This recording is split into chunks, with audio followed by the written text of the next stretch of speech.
My dear ones, sit with me for a moment, because tonight I want to tell you about something the world doesn't talk about enough. We often speak of a mother's tears, a wife's patience, or a daughter's love, but seldom do we speak of the quiet pain that rests in a father's heart. He's the man who smiles while hiding every worry, who builds a world for his children, brick by brick, and asks for nothing but a little respect in return.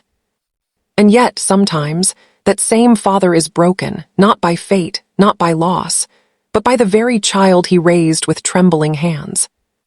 This is the story, the lesson of a son who broke his father's heart. My dear, let me tell you about a man whose hands told 1,000 stories long before his mouth ever did. He was not a man of fancy words or fine clothes. He did not wear a suit or drive a shining car. He was the kind of man whose life was measured not in the money he earned, but in the love he quietly gave to those he called his own every morning before the sun stretched its golden arms across the sky.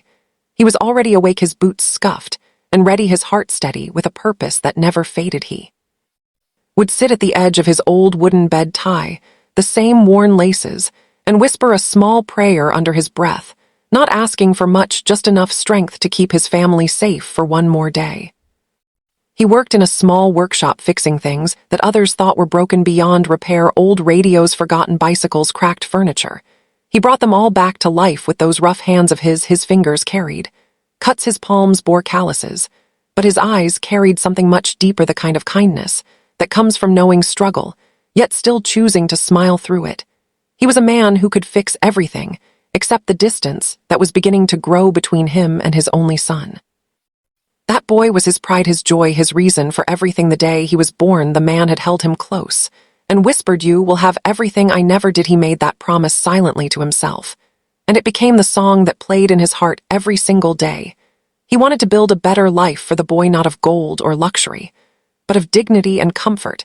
He wanted his son to walk into a room and never feel small, to speak and be heard, to dream and never feel limited. So he worked through heat and rain, through sickness and fatigue. He worked when his hands trembled and his knees ached. He worked because love does not rest when there is a mouth to feed or a dream to chase. He skipped meals to save a few dollars for his boys' school books. He wore the same coat for 5 winters because his son wanted a new jacket. He smiled when he wanted to cry. He said, "I am fine," when he was not, because that is what fathers do. They build mountains out of pain so their children can walk on level ground.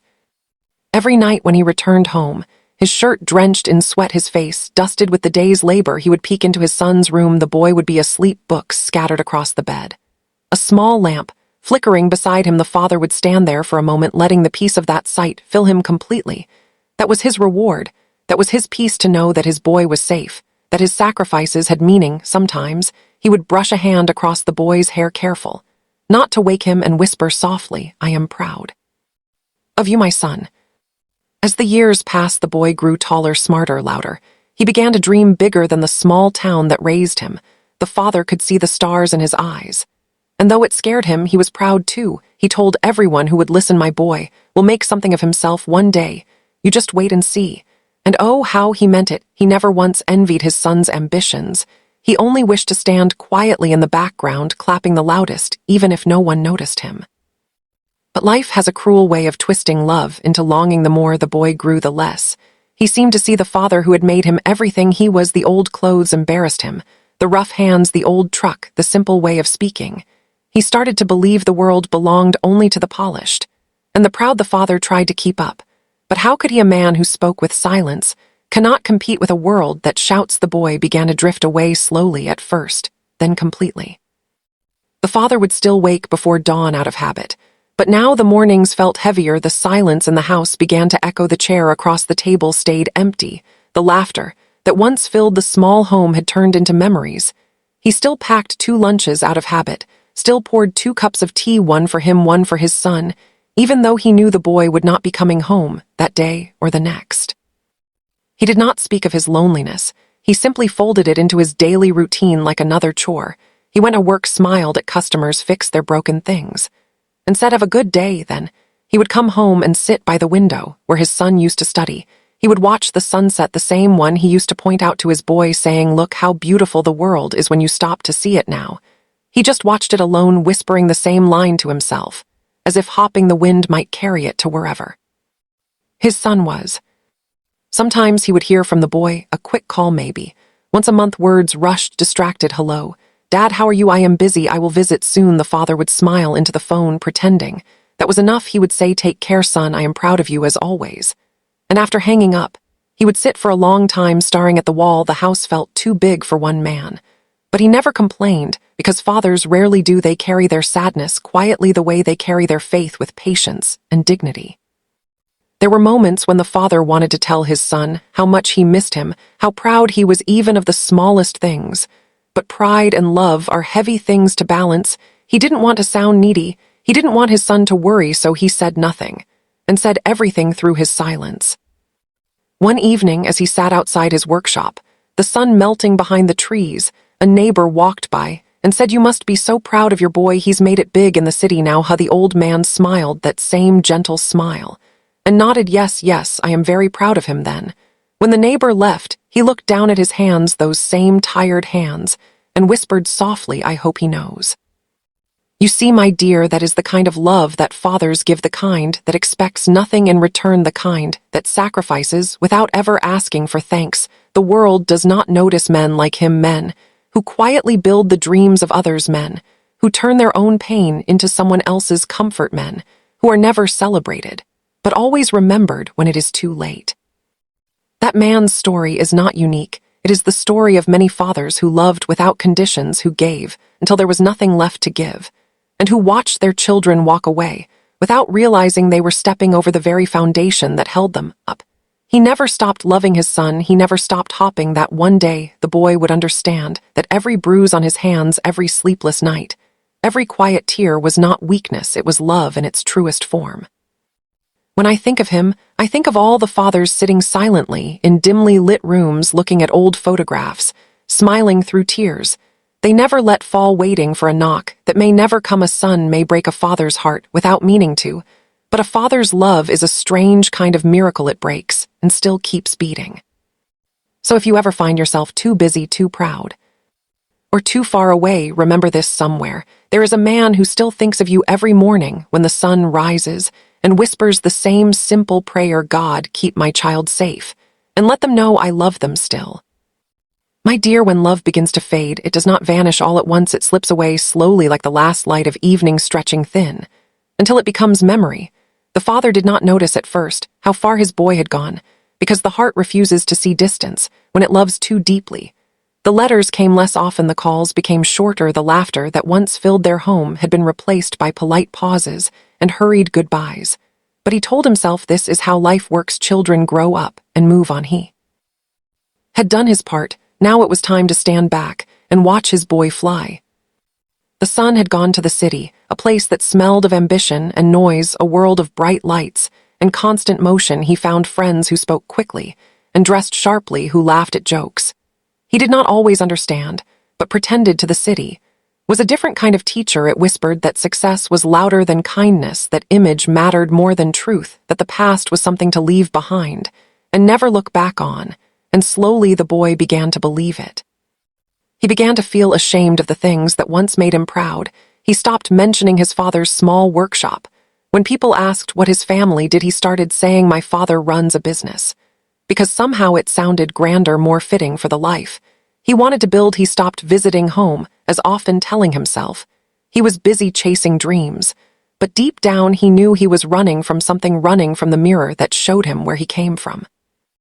The father, on the other hand, still kept everything the same old chair by the window, the same small frame of his boy on the wall, the same meal at the same hour every evening. When the phone rang, his heart would jump, hopping. It was his son. But it was usually a wrong number or a neighbor calling about work. Still, he kept the phone close, as if holding it tighter would somehow bring the voice he missed the most. Sometimes when he did hear from his son, it was all so quick, so practical. Hello, Dad. How are you? I'm fine. Yes, I'm doing well. Work is busy. Yes, maybe next month I'll come by. The father would listen to the rush of words, trying to find a moment to say, I miss you. But before he could, the call would end with the same line, take care, Dad, I'll talk soon. He would smile at the silence left behind, whispering, God bless you, my son. He tried not to let the loneliness show. He went to work each morning, talked to customers, fixed broken radios and bicycles. He became an expert at mending other people's problems. While his own heart quietly cracked a little more each day, the workshop smelled of oil and dust. But to him, it was the smell of purpose and memory. The sound of his tools became his companion in the long hours that stretched between sunrise and sunset.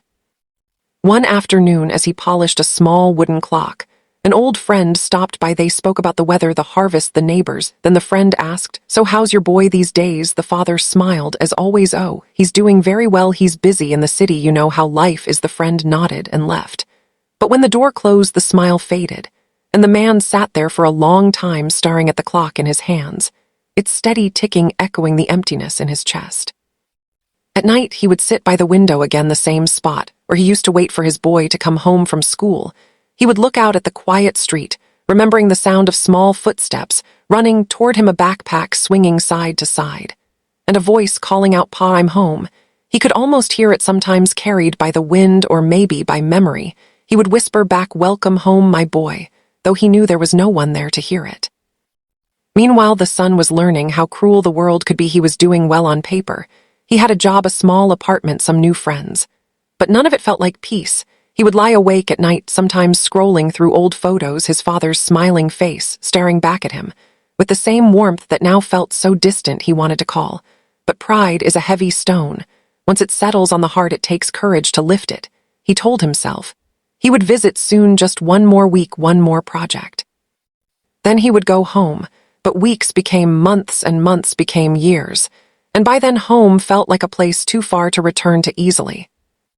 On his father's birthday, he almost called. He picked up the phone, dialed the number, and then paused. He imagined his father's voice, soft, steady, filled with love that asked for nothing. He suddenly felt the weight of all the missed calls, all the broken promises, all the silence he had allowed to grow between them.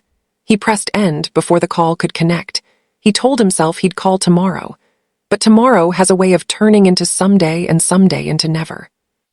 Back in that small town, the father sat alone by a cake he had bought for himself, not to celebrate, but to remember. He lit one small candle, closed his eyes, and whispered, "Thank you, God, for one more year. Thank you for my boy, wherever he is." Then he blew out the candle and smiled through the tears that he did not let fall. You see, my dear, distance is not always measured in miles. Sometimes it lives in silence, in the words we do not say, in the visits we keep postponing. It begins small, almost invisible, until one day it becomes a wall between hearts too afraid to reach across. The father tried to keep hope alive like an old lantern, flickering in the dark. He believed that one day his boy would walk through that door again, with the same smile he once had as a child. There were days he would fix something in his workshop and think, "My boy would like this." He would set it aside, a small clock, a carved wooden box, a repaired radio, planning to give it to his son.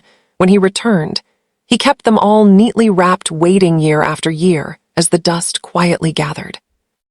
And yet, even as the years slipped by, he never spoke ill of his son.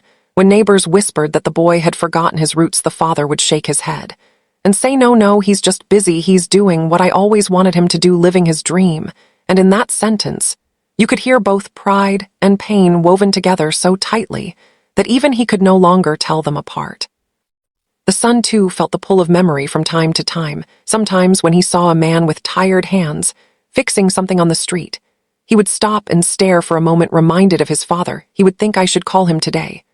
But then life would rush in again, meetings, deadlines, traffic messages, all the small excuses that pile up until they feel like reasons. He did not realize that every missed moment was another thread cut from the bond that once held them so strong. And so the distance grew, not through anger, but through absence, through the quiet, slow forgetting that happens when we let life take more from us than it gives. The father grew older, his hair turned white, his steps slower, yet his love remained constant, unwavering, like a lighthouse, shining for a ship that never returns. He still talked to his son, sometimes out loud, as he worked in his shop. "Hey, son, look at this one. I fixed it just like you used to help me. Remember how you'd hand me the nails one by one and laugh when I dropped them?" He would chuckle softly to himself and say, "You were always quicker than me." Then he'd go quiet for a long time, lost between memory and longing. You see, my dear, love does not die when it is ignored. It waits patiently in the corners of time.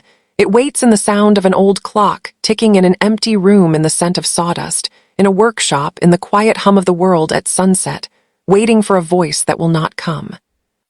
And that is how the distance grew between them, one small silence at a time, one missed visit, one forgotten promise, one unspoken "I love you," until the space became too wide for either to cross easily. The father held on to faith, the son held on to pride, and both held on to love, but in different ways that never met in the middle. Sometimes love's greatest test is not in how much we give, but in how long we can wait, hoping that one day the door will open and the voice we miss will finally say, "I'm home." My dear, there always comes a moment when love meets its limit, not because it stops caring, but because it finally feels the weight of being unseen. The father never thought that day would come. He believed that patience and love could hold anything together, even silence, even distance. But the heart, my dear, has a way of cracking quietly long before it breaks completely. It started with small things, a missed birthday, a forgotten message, a promise that turned into an apology, the kind that says, "I wanted to come, but I couldn't, maybe next time," and next time never seemed to arrive. The father was not angry at first. He simply told himself that his boy was busy, that the world kept him running, and one day he would slow down and remember where home was. He told himself this every night as he looked at the photograph on the shelf, the one with both of them smiling on the boy's graduation day, the father wearing a shirt that didn't quite fit, a cheap tie, and a proud grin, the boy young and bright, his arm around his father, but his eyes already looking somewhere far away toward the life he wanted more than anything. Then came the day that truly tested the father's heart, a day that should have been filled with pride, but instead left a shadow that would never fade. The son had been invited to speak at a grand company event, an evening filled with people. He admired the kind of crowd that looked polished and perfect. He had worked for this moment for years. And when he stood on that stage, he was radiant, confident, charming, the kind of man he always dreamed of becoming. The father watched it live on a small television in his shop, his hands trembling not from age, but from emotion, his heart swelling with pride. He listened as the boy spoke about hard work, about chasing dreams, about never giving up. But when someone asked him about his family, about where he came from, the boy hesitated. He smiled a polite, rehearsed smile and said, "I come from a simple background. My parents passed away. When I was young, I built myself from nothing." And the crowd clapped for his courage. The father sat frozen, the sound of those words cutting deeper than any blade. He felt the air leave his chest. His hands went cold. He did not cry. Not yet. He just sat there, staring at the screen, the applause echoing in the small shop that suddenly felt too quiet, too empty. The clock on the wall kept ticking, and he could hear each second like a heartbeat, mocking him. His boy had erased him from his own story, as if he had never existed, as if the years of labor, the sleepless nights, the sacrifices, the love meant nothing. He turned off the television, slowly stood up, and walked outside. The night was still, the air heavy. He looked up at the stars and whispered a question no one could answer. When did I become a ghost to my own child? The next morning he went to work as usual, because what else could he do? He smiled at customers, fixed their broken things, nodded when people talked. But inside something had cracked. He did not speak of it to anyone. He did not even write to his son. He just carried that silence like an invisible wound that refused to heal. Weeks later, the son came home for a short visit. It had been over a year since his last one. He came in a new car, wearing a suit that smelled of city perfume and success. The neighbors gathered around to greet him, proud of the man he had become. The father smiled to his heart, both full and broken. He hugged his boy tightly, the scent of his son's cologne sharp and strange. He whispered, "Welcome home, my son." The boy smiled stiffly. "Thanks, Dad, just for a few days, business stuff." "You know," the father nodded. He knew. He always knew. That night they sat together at the table, the same table where they had once shared laughter over simple meals. Now it felt formal, distant. The father served his son the food he used to love. The boy ate quietly, checking his phone between bites. The father asked gentle questions about his work, his life, his health. The boy answered with short, polite replies. It was as if two strangers were pretending to be family. After dinner, the father reached for something he had kept hidden, a small box wrapped in paper. He placed it on the table and said, "I made this for you, a clock for your new office, maybe. You'll like it." The boy unwrapped it. Inside was a hand-crafted wooden clock, polished, carefully carved with the words, "My time is yours." The boy looked at it, smiled faintly, and said, "Oh, Dad, you didn't have to make this. You know, I could just buy one." He didn't mean it cruelly, but the words landed heavy. The father smiled and said, "I know, son." But this one is made with love, the boy chuckled softly, and said, I guess I'll find a place for it somewhere. That night the father couldn't sleep. He sat in his chair, listening to the faint ticking of another clock, each sound a reminder of the time passing between them. He thought about all the moments he had missed, the birthdays, the letters, the calls that never came. He wondered if love meant holding on or finally letting go. He wanted to tell his son that it hurt, that it broke him to be forgotten. But he stayed silent, because fathers carry pain quietly. The next morning, the boy prepared to leave early. His car, packed, his phone pressed to his ear, talking about meetings and schedules. The father stood by the gate watching him. The boy hung up, hugged him quickly, and said, Take care. Dad, I'll visit soon. The father nodded, said, God be with you, and watched as the car disappeared down the road, the dust rising behind it. He stood there long after the sound faded, whispering to himself, Safe travels, my boy, safe travels. That evening, a neighbor stopped by with a small parcel and said, I saw your son on the news again. You must be so proud. The father smiled and said, Yes, very proud, then closed the door and sat quietly holding the box, the son's gift, still on the table, untouched. He looked at it and whispered, I wonder if he'll ever open the one I made for him.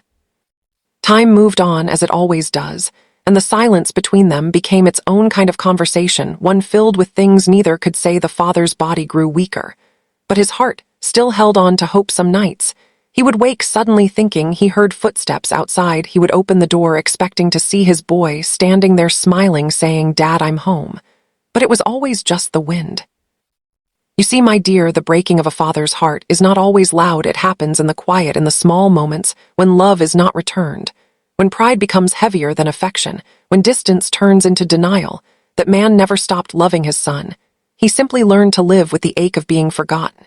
He still prayed every morning, still thanked God for his boy, still believed that somewhere deep down the son he raised was still there, beneath the success, beneath the pride. And the son, somewhere far away, felt the emptiness too, though he never admitted it. He would see the clock on his desk, sometimes the one his father made, but he had placed it in a corner where no one noticed it, yet every time it ticked, it reminded him of home, of a pair of hands that worked without rest for him, of a love too big to be erased by a single lie. He would stare at it some nights, whispering softly, I'm sorry, though no one could hear. That is how hearts break, my dear, not with anger, but with silence, not with shouting, but with the absence of words. Two people who loved each other too much to stop, but too proud to reach out. And in that space between love and pride, something precious was lost. My dear, time has a strange way of softening the edges of memory, yet deepening the ache of what is missing. The father learned this slowly, day by day, as the seasons turned, and the silence between him and his son stretched like an endless road. The workshop still smelled of oil and wood dust, but the sounds had changed. There was less laughter, fewer visits, more creaking of the old stool beneath his weight. He worked slower now, his hands stiffer, his eyes dimmer, yet his heart still full of the same quiet hope that tomorrow might bring a letter or a call that maybe today his son would remember. Each morning he walked to the post office, though he rarely had mail. He liked the sound of footsteps on the gravel, the way the sun warmed his shoulders, the small greetings from people who still asked about his boy. You must be proud, they would say. He's on television, he's successful, he's made it big.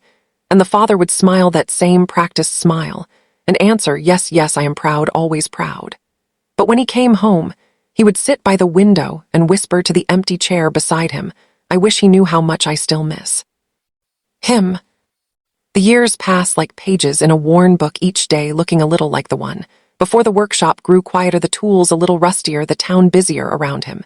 People moving on while he stayed where he was, still fixing what others broke, still mending things no one thought could be repaired. Sometimes a young boy from the neighborhood would wander in to watch him work, and he would teach the child how to hold a hammer, how to tighten a screw, how to be patient. He saw a little of his own son in that child, and it brought both comfort and sorrow. He would say softly, Take care of your parents, boy, they are your first home. And the child would nod, not really understanding. At night the father would light a small lamp, sit by his table, and read old letters his son had sent long ago, the paper yellowing at the edges, the ink fading, but the words still alive. Hello, Dad. How are you? I miss you. He traced the letters with his finger and smiled, remembering the boy who once wrote them. Then he would fold them carefully and put them back in the drawer, whispering, Maybe tomorrow I'll get another one. Far away in the city, The son was living the life he had dreamed of: big office, bright lights, long hours. He had everything he thought he wanted, yet something inside him was restless. He would sit in meetings surrounded by people talking about profits and numbers. But sometimes their voices would fade, and he would see instead the image of his father sitting in that small workshop, the sound of a clock, ticking, the smell of sawdust, the warmth of a simpler time. He would push the thought away, bury himself in work, tell himself that success required sacrifice. Yet at night, when the city went quiet, and he was alone, the silence felt heavy like guilt. One evening, as rain tapped against his window, he found the small wooden clock his father had given him years ago. It had been tucked away in a box, half forgotten. He lifted it gently, the wood still smooth, the carving still clear. "My time is yours," he whispered the words out loud. And for the first time in years, felt something break inside him. He realized that time had passed without mercy. He had built walls of pride and busyness between himself and the one person who loved him without question. He sat there for a long time, listening to the steady ticking, feeling each beat like a heartbeat he had ignored. Back in the small town, the father's body had grown frail, his steps slower, his hands trembling, yet he refused to stop working. He said it kept him alive. Some evenings he would sit outside watching the sunset and talk to himself, or maybe to the sun he still hoped would return. "Do you remember this view, boy?" he would say softly. "You used to sit here and ask me why the sky changes color. I told you it's because even the sky gets tired of being the same every day and wants to feel new again." He would smile at the memory, close his eyes, and whisper, "I wonder if you still look at the same sky." The neighbors looked after him as best they could, bringing him soup, checking on him now and then, but the house felt emptier with each passing year. He kept the son's room untouched, the bed neatly, made the books still on the shelf, as if waiting for the door to open someday he would dust the table, rearrange the pillows, talk to the silence, and say, "I'm keeping it ready just in case he comes home soon." Sometimes the son dreamed of that house, dreamed of walking through the door, hearing his father's laugh, feeling his embrace again. He would wake up sweating, heart pounding, and tell himself, "I'll visit next month." But next month always turned into next year, until even he lost count of how many birthdays he had missed. He sent gifts, money, cards, but never himself, and the father received them with trembling hands, smiling sadly, as he said to no one at all, "He remembered me. He always remembers." Then came a winter colder than most. The father fell ill, a small sickness at first, but his body too tired to fight it. He stayed in bed by the window, still watching the sky, still waiting. One afternoon, he asked the neighbor to bring him the wooden box where he kept his letters and small treasures. Inside was a photograph of his son from years ago. He held it gently, tracing the smile, and whispered, "I hope you're warm, I hope you're safe." Then he closed his eyes for a while, letting the sunlight touch his face. Far away, the son sat in his office, staring at the same clock his father had made. It had stopped ticking. He tapped it lightly, but it stayed still. He thought to himself, "I should get it fixed." And for some reason, those words felt like a message echoing from miles away. He suddenly felt the urge to call, to hear his father's voice, to tell him everything he never said. He picked up the phone, dialed the number, but it rang and rang unanswered.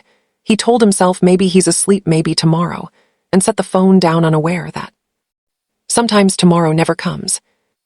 Days later, the news reached him, a letter from a neighbor written in trembling handwriting. "Your father passed peacefully. He spoke your name before he slept." The son sat there frozen, unable to breathe, the city noise fatting into nothing. He read the line again and again, as if understanding it could change it. His father passed peacefully. He spoke your name before he slept. He felt something inside him collapse. He realized that every tomorrow he had promised had stolen a piece of today that would never return. He went back to that small town, the same road, the same air, but everything felt different, quieter, heavier. He walked into the house that once felt too small, now feeling too empty. He touched the chair by the window, the tools in the workshop, the clock still hanging on the wall, ticking faintly again. As if it had started for him, he sat down, whispered, "I'm here. Did I came home? I'm sorry I took so long."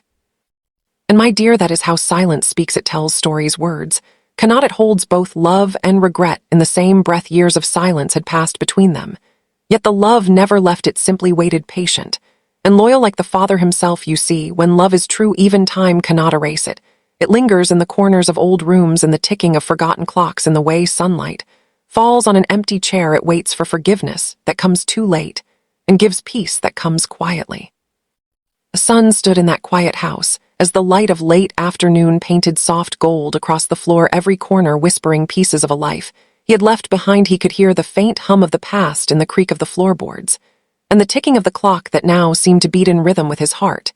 He walked through each room, touching the worn edges of tables, the cracked frame of the photograph, the little marks on the door where his father had measured his height year after year. Everything spoke to him, everything forgave him without needing words. He moved slowly like a man afraid of waking a memory. And in a way, he was, because memories can be louder than any voice when they are filled with love and regret. He sat down on the old chair near the window, where his father had watched the sky for years, the same sky, now stretched wide and gray above the trees, and the wind carried that faint smell of pine and rain. He closed his eyes and felt the air move through the house, soft and sad like a sigh. And he said quietly, "I came home, Dad. I'm here now. I'm sorry.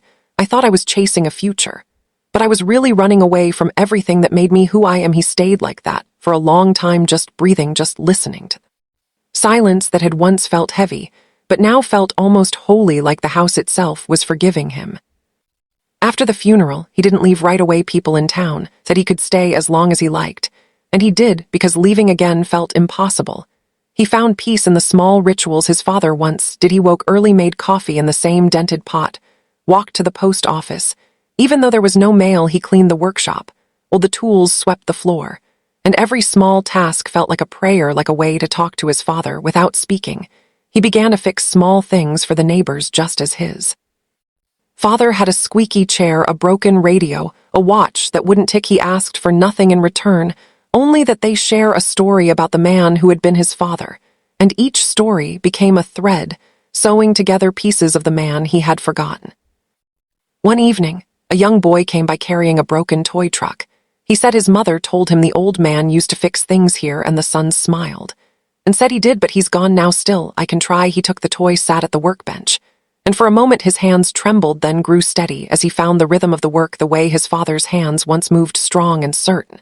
When the toy came back to life, the boy grinned wide, and the son felt something open inside him, something warm and real, maybe for the first time in years. He said softly, "There you go, kid, remember to take care of it." And the boy said, "I will, thank you, mister." He watched him run off down the road and whispered, "You're welcome, Dad." The next day he went through old boxes, letters, photographs, pieces of a life, stitched together with love and patience. He found a note written in his father's uneven handwriting.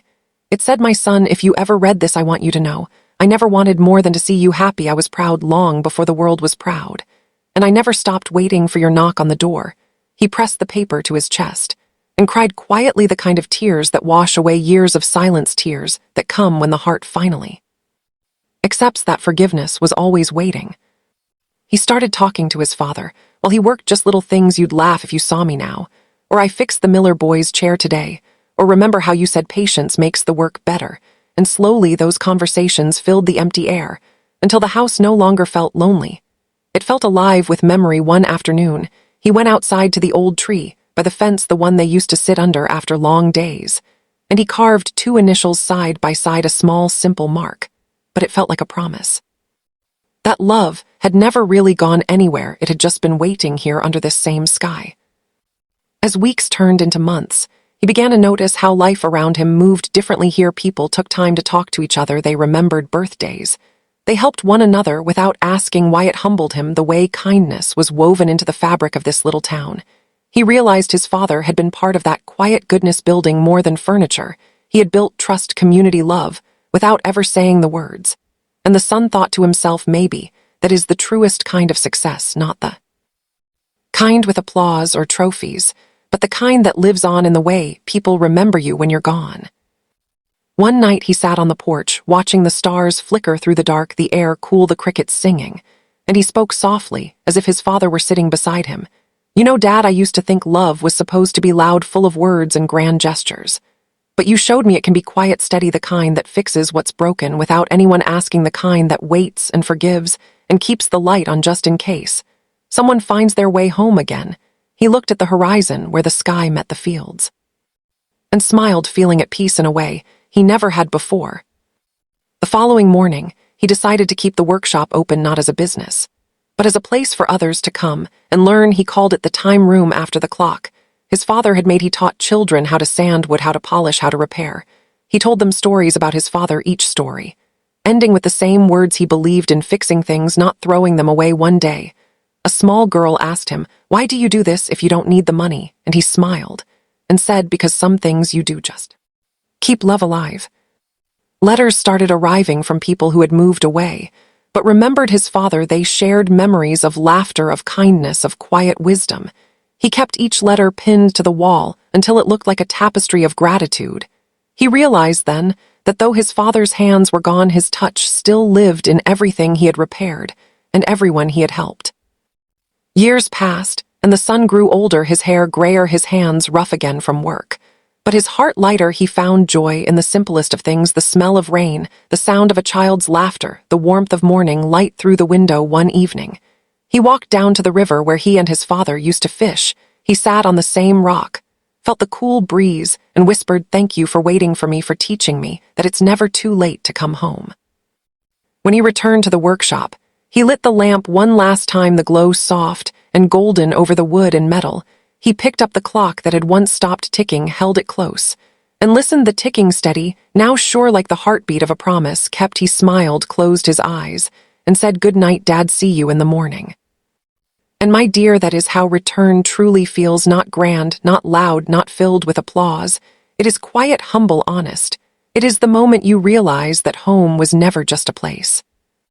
It was a person. It was love, patient enough to wait through years of silence, strong enough to forgive without being asked. When the son came back, he did not just return to a house, he returned to himself. And in that moment, both father and son found peace. My dear, when life has shown you all its storms and calmed again, it leaves behind a stillness where truth begins to whisper. And that is where the son found himself years later, not in noise or pride or glittering rooms, but in that still quiet where love speaks the loudest. He had learned that time does not wait for anyone. It only watches to see if we use it with kindness or let it slip away. He would wake each morning to the sound of birds outside his window, stretch his aging hands and whisper, "Thank you," because every sunrise now felt like a second chance. He had missed too many mornings. Before, he had chased too many things that vanished like dust in sunlight. Now he understood that what matters most cannot be bought or built, it can only be held close and cared for. He spent his days in the same small house, the one his father built with steady hands and a heart full of patience. He walked through the rooms slowly like a man visiting sacred ground. Every mark, every scratch, a story of their life together. He kept the workshop open, still mending things, still teaching, though his hands were slower, his eyes softer. He told the children who came by, "You must always fix what you can, because fixing is a way of loving. When something breaks, you do not throw it away. You listen to it, you give it time." That is what my father taught me, and they would smile, not fully understanding, but storing the words like seeds they would one day need. On some evenings, he sat by the window with tea and looked at the sky changing colors, just like his father once did. The same sky that had watched over them both through all those years of silence and distance now seemed kinder. As if forgiving them both, he thought about how easily love can be taken for granted, how words left unsaid can grow heavier than any burden. And he whispered into the fading light, "I will not waste another day." Not one. He began writing letters, not to send, but to speak to the past. Letters to his father, letters to the boy he used to be, each one ending the same way: "Thank you for waiting for me." People in town often came by to visit, they said. He reminded them of the old man who used to fix their chairs and clocks. He would smile quietly and say, "I learned from the best." Sometimes the children asked, "What happened to your father?" And he would tell them, "He taught me everything I forgot, then taught me again." Without saying a word, they never really understood what he meant. But that was all right. Some lessons are meant to be felt, not explained. He started keeping a small journal, writing thoughts each night, small things that felt big when written. "I saw a boy today who looked like me at 16. I fixed a clock that ticked like his. I heard laughter from the street. And it sounded like home." His words were simple but full of the kind of peace that only comes when a heart has forgiven itself. Sometimes he would close the book, smile, and say softly, "I hope you're proud, Dad." And somewhere in that quiet space between night and morning, he felt like his father was still there, nodding gently, as if to say, "I always was." Years passed, the seasons turned as they always do, and the man who had once been lost in noise and ambition now found joy. In silence, he walked slower, spoke softer, laughed More easily, he had learned that strength was not in stubbornness, but in gentleness, that love was not in grand gestures, but in steady presence. One afternoon, as he sat beneath the old tree, by the fence, the one where he had carved their initials, he noticed how strong it had grown, how deep its roots had gone, and he thought to himself that love was just like that, quiet, unseen, but holding everything together. The children who once came to learn were grown now. Some brought their own kids and said, "We still remember your stories, Mr. Harris. You told us never to throw away what's broken." He would chuckle and say, "Well, that goes for people too, my dear." And they would laugh, thinking it was a joke, but his eyes told them it wasn't. He had seen enough broken hearts and mended enough pieces to know that love, like wood, can be sanded, shaped, restored, if only you have the patience. Sometimes at night, he would dream of the old days, the sound of his father's hammer, the warmth of their small dinners, the laughter that once filled the house. He would wake up smiling instead of crying. Because the memories no longer hurt, they healed. He realized that grief changes over time. It does not disappear. It becomes a quiet companion walking beside you, reminding you that love was real and that it mattered. One winter morning, he felt tired more than usual. He sat by the window with a blanket over his knees, watched the frost gather on the glass, and whispered, "It's a beautiful day, Dad. I think I'll rest for a while." He closed his eyes, still smiling, and the clock on the wall ticked softly, steady, sure, as if keeping time for two hearts that had finally found each other again. When the neighbors found him later, they said he looked peaceful, like a man who had just finished a long journey and come home at last. They buried him beside his father under the same old tree, the one that had watched over both their lives, and the town folks came to say goodbye.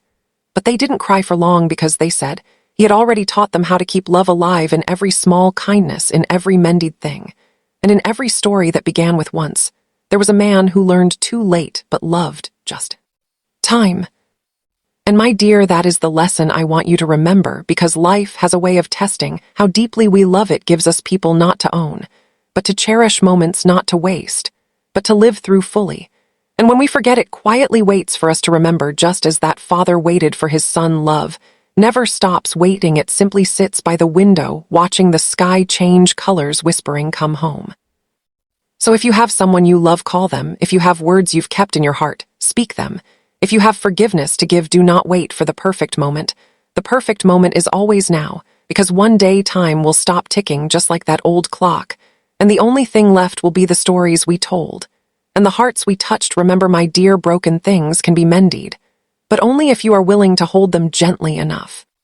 And as the night settles in and I pour myself a cup of tea, I can almost hear that father's laugh carried in the wind, soft and warm, and I smile, because even though they are both gone, their story still lives on, reminding us all that love, once given, never truly leaves. It simply changes form, turning into light, into memory, into the soft voice that tells you to keep believing, to keep forgiving, and to keep loving.